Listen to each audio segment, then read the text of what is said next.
Hello and welcome to my presentation. Today I shall be discussing cross-curricular issues within science and English in the primary classroom.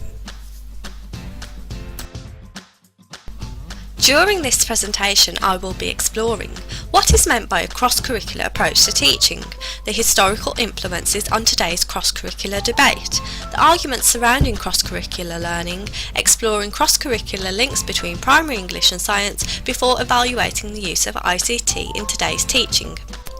Finally, I shall leave you with my own views on cross-curricular learning and whether I believe English and science should be taught in a cross-curricular way or as discrete subjects. So firstly, let's talk about what is meant by a cross-curricular approach to teaching. Jacobs 1989 defines cross-curricular teaching as involving a conscious effort to apply knowledge, principles and/or values to more than one academic discipline simultaneously.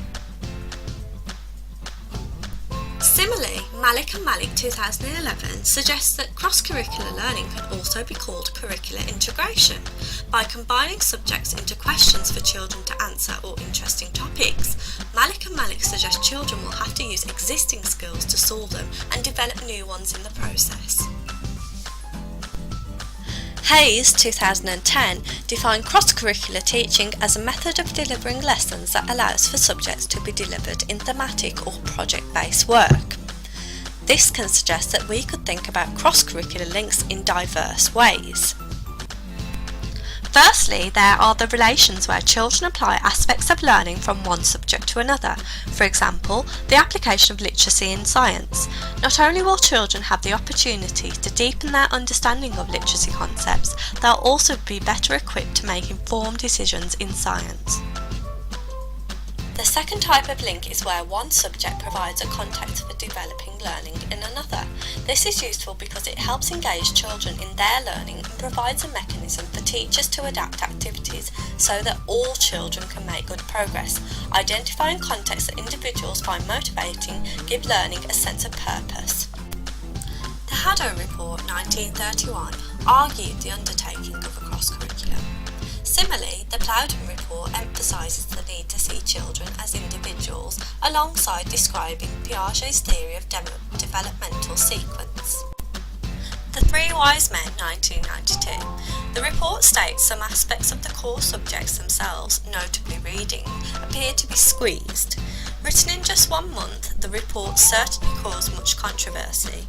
Teachers who had been brought upon the Plowden regarded it as an attack on their practices.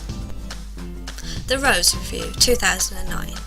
Rose states, "Our primary schools also show that high standards are best secured when essential knowledge and skills are learned.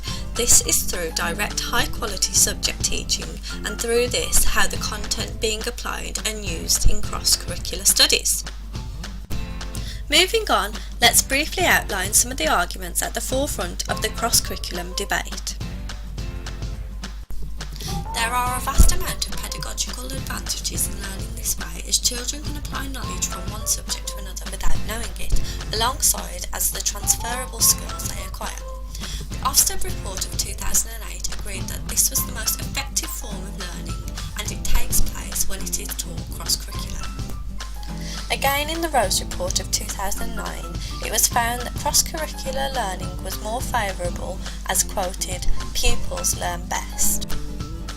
Jarvis 2009 argues that teachers are given limited guidance on how to teach this way. Although the new national curriculum provides us with what to teach, it does not expand on how to do so. Alexander 1992 discusses the lack of clarity on children's behalf. If subjects are interlinked, will children understand the knowledge they have acquired?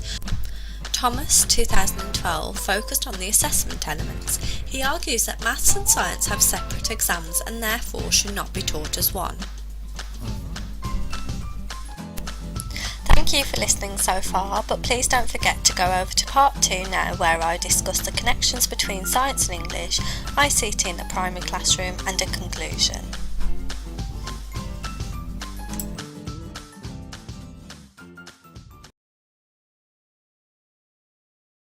Created using Powtoon.